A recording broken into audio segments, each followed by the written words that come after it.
कभी बताया कि पूछता है कोई? आपने सवाल उठाया कभी किसी से? इनसे पूछिए ना।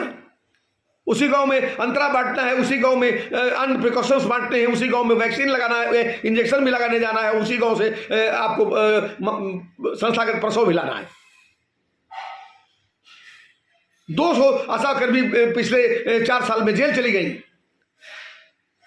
आप 3000 वसूली करते हो, ताका धागा खरीद के लाना पड़ता है, दवा बाहर चलानी पड़ती है, बख्शीश आपकी वो नर्स को अलग से देनी पड़ती है। हो गए 7000।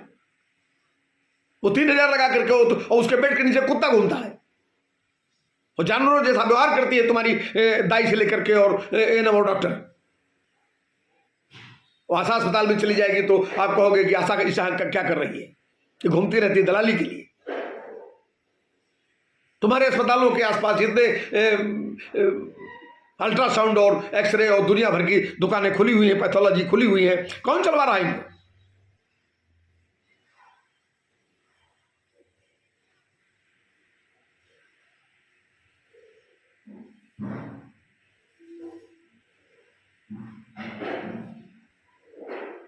तो लड़ाई गंभीर है। ये लड़ाई खाली आशा वर्कर्स की नहीं है, लड़ाई तो उन तमाम जिन आशा बहनें जिन गांव में जाती हैं, जिन महिलाओं को वहां से लाती हैं, जिन मरीजों को खोज के लाती हैं अस्पतालों तक, उन सब की लड़ाई है। उनके साथ क्या हो रहा है? महाराजगंज की एक आशा जेल चली गई, चरगावा की एक आशा जेल चली गई। तुम्हारी व्यवस्था के कारण लोग भाग जाते हैं तुम्हारे अस्पतालों से और दूसरी जगह चले गए, और कहीं किसी की मृत्यु हो गई तो उसमें आशा को फर्जी मुकदमे में फंसा के जेल भेज देते हो। आरोप लगाते हैं कि आशा जो है प्राइवेट अस्पतालों की ओर ले जा रही है। अपने अस्पताल क्यों नहीं ठीक करते हो?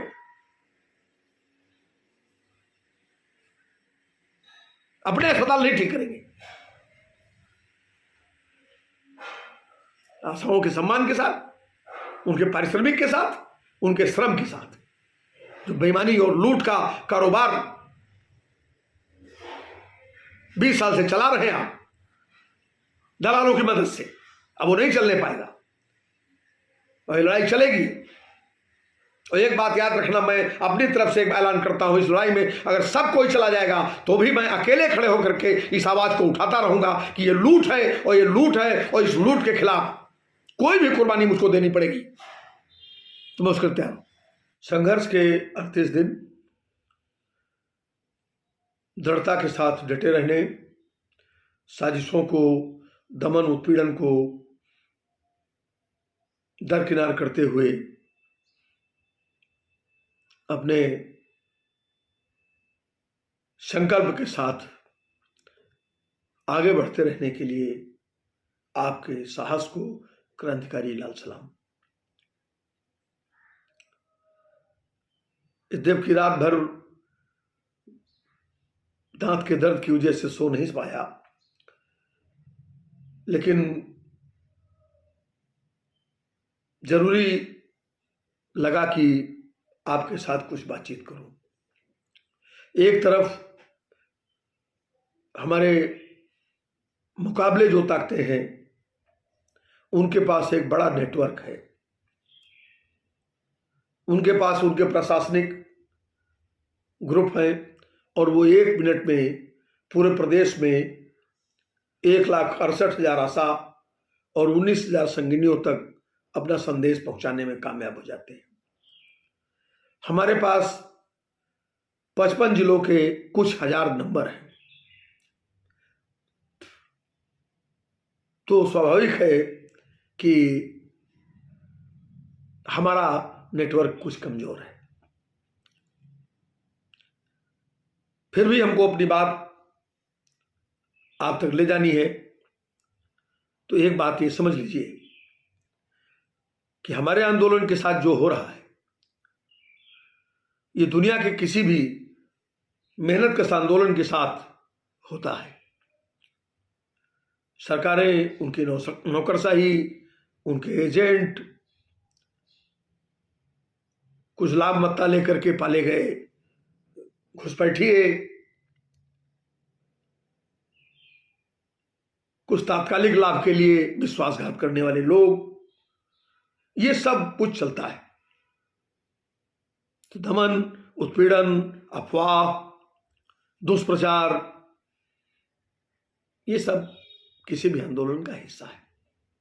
और ये सब हो रहा है और एक पूरी मंडली, पूरे प्रदेश के पुलिस की भूमिका में बैठे हुए, डंडा लिए हुए, साल भर में हमारी बहनों से 2000 करोड़ रुपया वसूल लेने वाले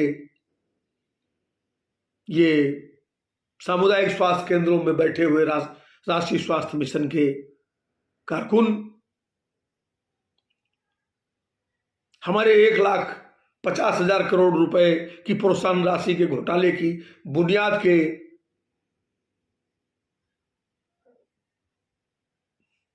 ये अलमबरदार, हमारे श्रम की लूट और हमारे सम्मान के साथ खिलवाड़ करने वाली एक पूरी जमात और राष्ट्रीय स्वास्थ्य मिशन के पैसे पर पलने वाले कुछ कथित दलाल संगठन, भितरघात करने वाले, तात्कालिक लाभ लेकर पीठ में छुरा मारने की कोशिश करने वाले कुछ हमारे अपने लोग, ये सब मिलकर के इस आंदोलन को नुकसान पहुंचाने की अपनी तमाम कोशिशों के बावजूद विफल साबित हुए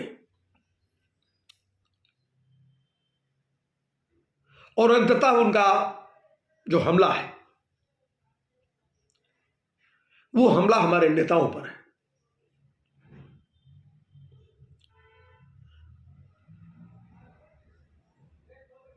मैंने परसों एक वीडियो में कहा था कि ये नाजुक समय है, लड़ाई अपनी चरम ऊंचाई पर है और निष्कर्ष के बहुत करीब है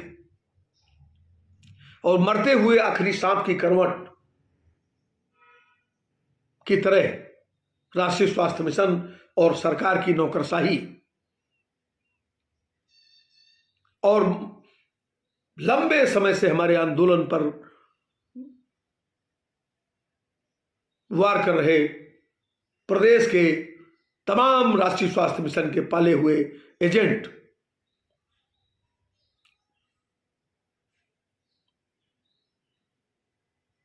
अब दौर आ गया है कि हम लोग एक निर्णायक कदम उठाएं और सरकार को पराजित करते हुए अपनी जीत की तरफ बढ़ें।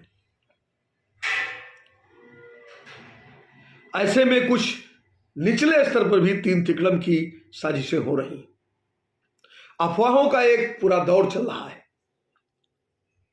फलाने केंद्र में हड़ताल टूटने वाली है, वहां की संगिनियों ने लिख के दे दिया है, वहां की आशाएं काम पर चली गई, वो आपका नेता जो है खुद ही काम कर रहा है। इस तरह की कुछ साजिशें इस समय मौजूद हैं। कानपुर देहात से एक खबर मिली, मैं उसका एक संदर्भ बताना चाहता हूं कि ये 1988-89 के एक मजदूर आंदोलन का एक बहुत महत्वपूर्ण संस्मरण है कि हमारे एक साथी थे मऊनाथ भंजन में, आजमगढ़, तब उनका जिला आजमगढ़ ही था, मऊ तब बना नहीं था। तो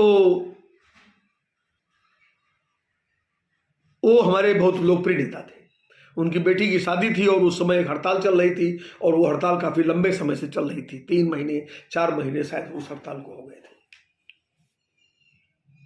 तो अपनी बेटी की शादी में एक राजदूत मोटरसाइकिल खरीदने के लिए वो आजमगढ़ जाने वाले थे। उन्होंने अपने एक मित्र से कहा कि यार मैं गाड़ी चला नहीं पाता हूं, आप मेरे साथ चलिए। वो एक अधिकारी के पास छुट्टी लेने चला गया कि मैं अपने फला साथी नेताजी की बेटी की शादी है, मोटरसाइकिल लेने जाना है, तो आज हमको छुट्टी दे दीजिए। उस जमाने में कुछ पैसे उसकी जेब में डाले और उसको पटाया और कहा कि आप उनसे कहां मिलेंगे। तो जगह तय कर दिया उसने कि आप फला जगह उनका इंतजार करिए, बस आपका इतना ही काम है। उसने नेताजी को बता दिया कि फला जगह आप आइए, हम आपसे वहीं मिलेंगे। उस होटल पर जाकर के वो बैठ गया, नेताजी भी अपनी पैसा रुपया लेकर के वहां पहुंच गए। तो दोनों में बात हुई कि आइए चाय पी लेते हैं। तो जब चाय पीने लगे तो उसी समय कंपनी के मुख्य अतिथि यानी मैनेजर साहब कार से पहुंचे और वो भी उस होटल के अंदर घुस गए। स्वाभाविक है कि उसकी कंपनी के दो मजदूर वहां चाय पी रहे हैं और उसका ऑफिसर आ गया है, तो खड़े होकर के उन्होंने इस्तकबाल किया और उनसे कहा कि आइए साहब आप भी चाय पी लीजिए। वो भी बैठ गए और बाहर उनके एक दूसरे साथी को ये पूरी सूचना थी कि फला होटल पर ये लोग आज मैनेजर से मिलने वाले हैं। आप समझ गए ना साजिश। आंदोलनों में इस तरह के तिकड़म होते हैं, इसलिए बहुत सावधानी के साथ जब हम जीत से एक कदम और बढ़ाने पर उस तक पहुंच सकते हैं, ऐसे दौर में हमारे सामने इस तरह के तिकड़म की भी कुछ खबरें आ रही। फर्जी दस्तावेज बनाए जा रहे हैं, हमारे आपस के लोगों में फूट डालने की कुछ कोशिशें की जा रही हैं, अफवाहें फैलाने की कोशिशें की जा रही। एक जगह, एक जिले में 10-11 जगह आंदोलन चल रहा है, वो हर जगह यही बताते हैं कि कहीं नहीं चल रहा है, खाली आपके यहां चल रहा है। पूरे प्रदेश में आंदोलन चल रहा है। आप देखते हैं ना, रोज मैं 100 फोटो खाली सेलेक्ट करके भेजता हूं कि आपका मोबाइल हैंग ना हो जाए। तो इस आंदोलन को इस समय इस साजिश से बचाना है। आप जानते हैं मजदूर आंदोलन में देश के सबसे बड़े नेता शंकर गुहान योगी, जिनको 3 लाख मजदूर लाइन में लगकर चंदा देता था, 70,000 रुपया देकर इसी उत्तर प्रदेश के देवरिया के रहने वाले एक पलटन मल्ला से उनकी हत्या करा दी गई। जो आदमी 3 लाख मजदूरों से लाइन में लग करके चंदा देने वाले लोगों से इतनी बड़ी रकम लेने के बाद भी 12 रुपए की चप्पल पहनकर कंधे में झोला टांग कर चलता था। आपको पता होगा कि देश के सबसे बड़े नेता मजदूर आंदोलन के डॉक्टर दत्ता सामंत, जिनके नेतृत्व में 18 महीने बंबई के कपड़ा मजदूरों की हड़ताल चली और 3.5 लाख मजदूर उस आंदोलन का हिस्सा रहे, नहीं जीते तो उनकी हत्या कर दी। सब तिकड़म होता है। तिकड़म से न हरा पाओ, अफवाहों से न हरा पाओ, दमन से न तोड़ पाओ, साजिशों से न तोड़ पाओ, रुपए से न तोड़ पाओ, लालच प्रलोभन देके न तोड़ पाओ तो बदनाम करो, इससे भी न तोड़ पाओ और कुछ करो। हम पूछते हैं तमाम लोगों से जो दिन भर वॉइस मैसेजेस घुमा रहे हैं, तमाम हमारे ऑडियो वीडियो हमारे नेताओं के, हमारे खिलाफ, हमारे संगठन के खिलाफ तमाम प्रचार चल रहा है। ये जो जितने लोग वीडियो बना रहे हैं, ये क्यों नहीं बोलते हैं कि 1.5 लाख करोड़ रुपया बीसीपीएम से लेकर के और राष्ट्रीय स्वास्थ्य मिशन के निदेशक ने चोरी कर लिया है? ये क्यों नहीं बोलते हैं कि बताऊं मैं एक महिला की, हमारी आशा वर्कर्स की काम से जाते समय 4 महीने पहले बलात्कार करके हत्या कर दी गई और उस लड़ाई को लड़ने के लिए हमारे उत्तर प्रदेश आशा वर्कर्स यूनियन ने जब कदम आगे बढ़ाया तो हमारी वहां की अध्यक्ष पर कातिलाना हमला हुआ। पूरे प्रदेश के मुंह में दही जमा हुआ है। ये क्यों नहीं बोलते हैं कि बाराबंकी में एक महिला की, हमारी आशा वर्कर की काम पर जाते हुए 2 साल पहले हत्या हो गई और उसकी FIR लिखाने के लिए विनोद कुमारी और विजय कुमार से लेकर के और संतोष यादव और विजय विद्रोही और उत्तर प्रदेश आशा वर्कर्स यूनियन को जूझना पड़ा, लड़ना पड़ा, थाने में जाकर खड़े होना पड़ा, कप्तान के प्रदर्शन करना पड़ा, कोई नहीं बोला। उसी बाराबंकी में बहुत झंडा गाड़े घूमती है धर्मराज का, बहुत सारी ये झोले में लेके संगठन घूमने वाली, वो नहीं दिखेगा, वो नहीं दिखेगा है? तो ये लूट के जो अलंबरदार बैठे हुए हैं, जो दिन भर बाउचर गोंडते हैं, जो दिन भर बेइज्जत करते हैं, दरोगा की तरह बात करते हैं, जलील करते हैं, अभी गोंडा के सीएमओ ने जिस तरह से बेइज्जत किया लोगों को और खदेड़ दिया अपने अस्पताल के गेट से, सार्वजनिक रूप से अपमानित किया, किसी के मुंह में दही जमा हुआ सबके।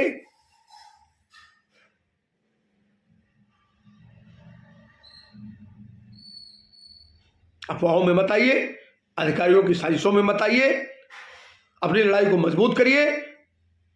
और आज शाम को हम लोग एक बैठक करने जा रहे हैं और उस बैठक का से हम लोग एक नए ऐलान की तरफ बढ़ेंगे और सरकार के साथ अब अंतिम दौर की लड़ाई की तरफ बढ़ेंगे। और ये जो सफेद पोश बैठे हुए हैं चेहरों में नकाब लगा करके, ये दरोगा नहीं रहने पाएंगे। इनको कर्मचारी की तरह नौकरी करनी है। 14,000 नौकरी पाते हो, 2 करोड़ का मकान तुम्हारे पास है? तो ये हिसाब तो आपसे हम लेकर रहेंगे। ये 1.5 लाख करोड़ रुपए हम जाने नहीं देंगे। हमारी बहनों ने अपना पसीना बहा के लिया है, किया है इस काम को। 225 करोड़ आभा और आयुष्मान का हम लेंगे। हम 20 साल का संचारी दस्तक का 1,000 रुपया प्रतिवर्ष लेंगे। हम पीबीआई का पैसा लेंगे, टीबीआई का पैसा लेंगे, कुष्ठ रोग का पैसा लेंगे, हम खसरा रुबेला का पैसा लेंगे, टीबी स्क्रीनिंग का पैसा लेंगे।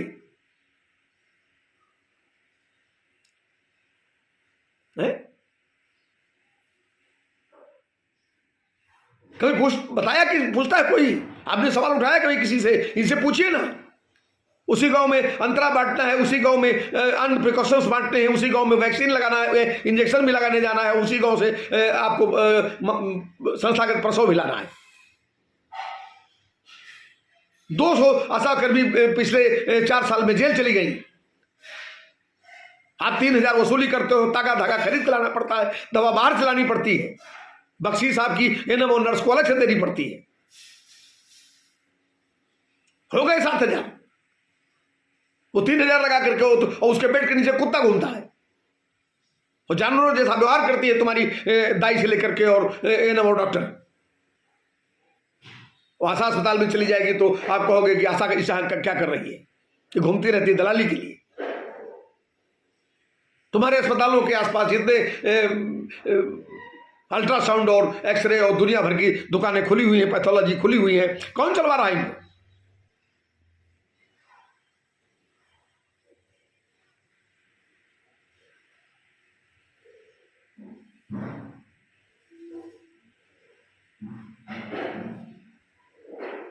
तो लड़ाई गंभीर है। ये लड़ाई खाली आशा वर्कर्स की नहीं है। ये लड़ाई तो उन तमाम जिन आशा बहनें जिन गांव में जाती हैं, जिन महिलाओं को वहां से लाती हैं, जिन मरीजों को खोज के लाती हैं अस्पतालों तक, उन सब की लड़ाई है। उनके साथ क्या हो रहा है? महाराजगंज की एक आशा जेल चली गई, चरगावा की एक आशा जेल चली गई। तुम्हारी व्यवस्था के कारण लोग भाग जाते हैं तुम्हारे अस्पतालों से और दूसरी जगह चले गए और कहीं किसी की मृत्यु हो गई तो उसमें आशा को फर्जी मुकदमे में फंसा के जेल भेज देते हो। आरोप लगाते हैं कि आशा जो है प्राइवेट अस्पतालों की ओर ले जा रही है। अपने अस्पताल ठीक क्यों नहीं ठीक करते हो?